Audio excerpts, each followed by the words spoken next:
Hello बच्चों, कैसे हो तुम लोग। उम्मीद करता हूँ तुम लोग बहुत अच्छे हो।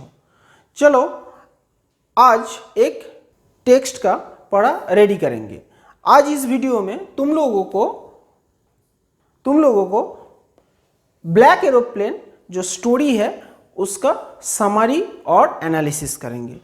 ये जो दो स्टोरी है, हिज फर्स्ट फ्लाइट और ब्लैक एरोप्लेन, ये दो स्टोरी एक ही चैप्टर का है, जो चैप्टर का नाम है टू स्टोरीज अबाउट फ्लाइंग। तो इसमें हिज फर्स्ट फ्लाइट जो स्टोरी है, जिस स्टोरी को लिखा है लियाम फ्लेहर्टी ने, इस स्टोरी को मैंने एनालिसिस कर दिया, समरी भी बोल दिया। इस स्टोरी का वीडियो तुम लोगों का आई बटन में जरूर मिलेगा। इसके साथ आज तुम लोगों को जो स्टोरी है ब्लैक एरोप्लेन, उसका हम समरी और एनालिसिस करेंगे। तो मेरा रिक्वेस्ट है तुम लोगों को, ये वीडियो ध्यान से सुनो और स्किप मत करो, अंत तक देखो। मेरे चैनल को जरूर सब्सक्राइब करो और इस वीडियो को जरूर शेयर करो। ठीक है, चलो आज पढ़ेंगे ब्लैक एरोप्लेन। इस स्टोरी को लिखा है फ्रेडरिक फॉर्सिथ। तो पहले हम लोग राइटर के बारे में थोड़ा सा जानकारी लेंगे। इस राइटर का जन्म हुआ था 1938 में केंट में। केंट कहाँ पर है तुम लोग पूछोगी। केंट है इंग्लैंड में। छोटे से ये बहुत ब्रिलियंट स्टूडेंट था और इसका एजुकेशन खत्म होने के बाद फ्रेडरिक फॉर्सिथ ने रॉयल एयरफोर्स ने ज्वाइन किया।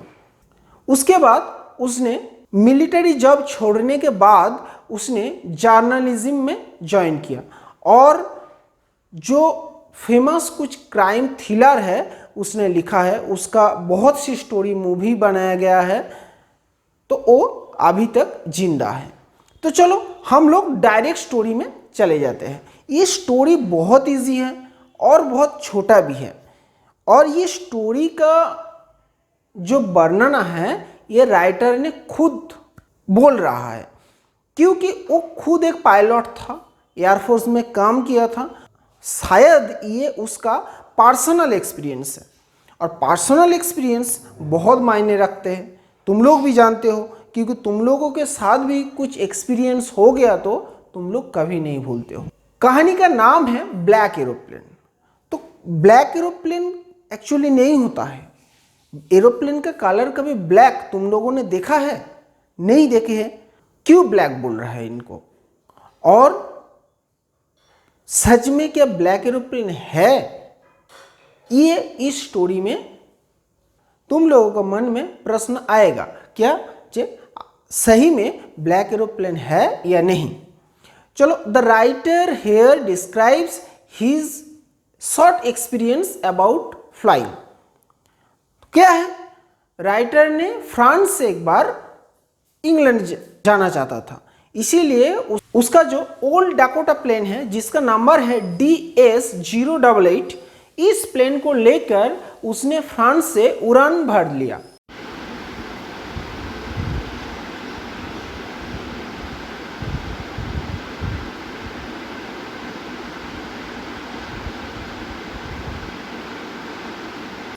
और उसका प्लेन जब टेक ऑफ हुआ, उसका दिमाग में आया हम इंग्लैंड में जाएंगे और सुबह होते ही इंग्लैंड पहुंच जाएंगे, उसकी और फैमिली के साथ हम ब्रेकफास्ट करेंगे। तो ये उसका मन में था। सोचो, एक मिलिट्री पर्सन जो बहुत दिन घर छोड़ के बाहर वॉरफ्रंट में काम करता है, तो उसको घर आने के समय बहुत सुकून मिलता है। उसको भी सुकून मिला था। वो जब प्लेन टेकअप किए तब वेदर बहुत क्लियर था, उसका कंपास भी काम कर रहा था, उसके साथ उसका जो इंजन का फ्यूल है वो भी ठीक ठाक था। मगर जब वो पेरिस से 150 किलोमीटर दूर था, तब वो सामने एक क्लाउड देख पाया, और ये क्लाउड इतना एरिया लेकर था, लग रहा था ब्लैक माउंटेन जैसा।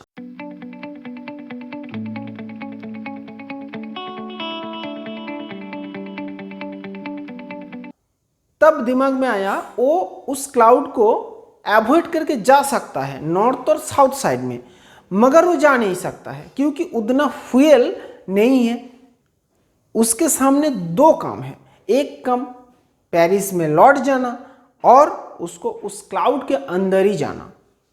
तो उसने पहले ही सोच लिया था वो सुबह जाकर फैमिली के साथ ब्रेकफास्ट करेंगे, इसीलिए वो उसका जो डाकोटा प्लेन है उसको लेकर उस क्लाउड के अंदर ही जाएंगे। जो होगा देखा जाएगा, रिस्क तो लेना ही पड़ेगा। लौट के पेरिस चला आया तो घर नहीं जा पाएंगे। जब वो उस क्लाउड के अंदर घुसे, उसका दो सिस्टम नष्ट हो गया, एक है कंपास, एक है रडार। ये दो चीज एक प्लेन के लिए बहुत जरूरी है। कंपास में कौन सी दिग में जाना पड़ रहा है वो सिर्फ कंपास में ही मालूम होगा, और रडार से वो जो कंट्रोल सेंटर है उसी से वो कनेक्ट कर सकता है। ये दोनों उसका खो गया, उसका रेडियो सिग्नल भी खो गया, रडार भी काम नहीं कर रहा है, उसके साथ उसका कंपास भी काम नहीं कर रहा है।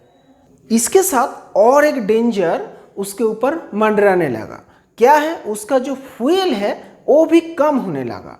खतरा तीनों तरफ आने लगा। वो सोच रहा था हम और घर नहीं पहुंच पाएंगे, चाहे रास्ते में ही उसका कुछ हो जाए, चाहे प्लेन गिर जाए और दिख खो जाए। जैसे तुम लोग बारमूडा ट्रायंगल के बारे में भी सुना होगा, जहाँ पर प्लेन खो जाता था, जहाज खो जाता था।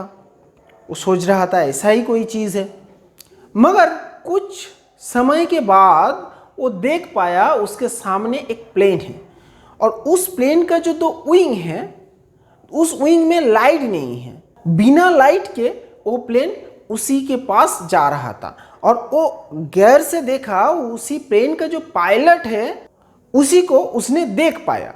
उस प्लेन में जो पायलट था उसी को उसने देख पाया, और उस प्लेन ने इस पायलट को हैंड रेज किया और उसको पीछे करने के लिए बोला। और उस प्लेन का कलर था पूरा ब्लैक।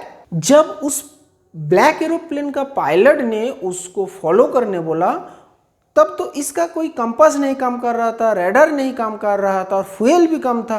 तो उसको फॉलो करने का छोड़ के उसको काम ही क्या है, कुछ तो एक्स्ट्रा काम नहीं है। तो वो उसको फॉलो करने लगा और अपने जो फ्यूल मीटर है वो देखने लगा। तो उसको फॉलो करते करते उसने फ्यूल मीटर में भी नज़र डाला। उसका प्लेन अब 5 और 6 मिनट तक उड़ेगा, उसके बाद गिर जाएगा। फ्यूल नहीं रहेगा तो प्लेन नहीं उड़ेगा।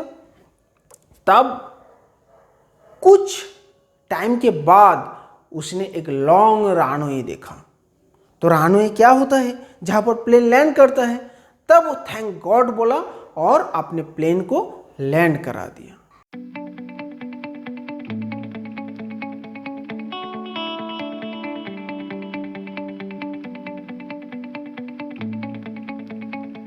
मगर उसके मन में क्वेश्चन है, मेरे सामने तो प्लेन था और उसी प्लेन का जो पायलट है उसको गाइड करके लेके आए।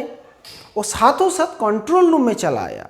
कंट्रोल रूम में आने के बाद पूछा, मेरे पहले जो प्लेन आया था उसका पायलट कौन है? जो कंट्रोल रूम में जो ऑफिसर्स थे वो हंसने लगा। बोला, कौन सी प्लेन? एक ही तो प्लेन जो आपने उड़ा के लेके आए वही तो रडार में था, और दूसरे कोई प्लेन इसी डिजास्टर में एक भी प्लेन नहीं था, सिर्फ आपका ही प्लेन इस डिजास्टर में आया, वो भी हम लोगों का रडार में वही था। तो पायलट ने चमक गया, ये कौन था ब्लैक एरोप्लेन में जो हमको रास्ता दिखाया और सही रास्ता दिखाया, सब कुछ नहीं कम करने के बावजूद भी सही रास्ता दिखाया और सुरक्षित अपने घर पहुंचा दिया। तो इस पढ़ाई से तुम लोगों को क्या सीख मिलते हैं? गौर से सुनो बच्चों, बहुत काम की चीज़ है। देखो, दुनिया में कुछ पाने के लिए तुमको कुछ बाधा मिलेगा और उस बाधा को तुमको क्रॉस करना है, पार करके जाना है। जैसे तुम पढ़ाई कर रहे हो, सक्सेस चाहिए तुमको, नौकरी चाहिए, कुछ भी चाहिए, तो कुछ पाने के लिए तुमको कुछ बाधा को क्रॉस करना पड़ेगा। बाधा कैसा होता है? जैसे तुम्हारा फिनेंशियल कंडीशन हो सकता है, तुम्हारा फैमिली हो सकता है, तुम्हारा रिलेटिव हो सकता है, कुछ भी हो सकता है, मगर उस बाधा को तुमको पार करना है। तुमको ध्यान में रखना चाहिए, हर सक्सेस के पीछे एक स्टोरी होता है और वो स्टोरी में बाधा जरूर रहता है। जो भी व्यक्ति आज सक्सेस हुआ है उसके पीछे एक कहानी है। वो कहानी जिसमें वो लड़ाई किया, नहीं डरा और रिस्क लिया और उसने सक्सेस आ गया। तो तुमको सफल होने के लिए, जैसे ये पायलट सफल हुआ, इस तरफ तुमको सफल होने के लिए इस स्टोरी से क्या क्या सीख मिला है? तुमको रिस्क लेना है। रिस्क तब तुम ले पाओगी जब तुम्हारा अंदर साहस होगा, ब्रेवरी होगा। और एक बात तुम लोगों ने जरूर सुना, वो एडवर्टाइज में होता है, क्या है? डर के आगे जीत है। हर चीज में तुमको डर है, चाहे मैथ हो, चाहे इंग्लिश हो, चाहे फिजिक्स हो। हर स्टूडेंट का कोई भी सब्जेक्ट में डर है। हमको तो पता है झारखंड का ज़्यादातर स्टूडेंट का इंग्लिश में डर है, मगर इस डर को जब तुम ओवरकम करोगी तब तुम्हें सक्सेस मिलेगा और सेफ्टी भी मिलेगा। मगर डर के मारे वो पायलट लौट के चला आता पेरिस में, तो क्या होता? उसके फैमिली के साथ जो ब्रेकफास्ट का उसने याद किया था वो नहीं हो पाता। तो इस स्टोरी से यही तुम लोगों का सीख मिलेगा। और आज ये वीडियो हम ख़त्म करते हैं। तुम लोग सुस्त रहो और मेरे वीडियो देखते रहो। Thank you.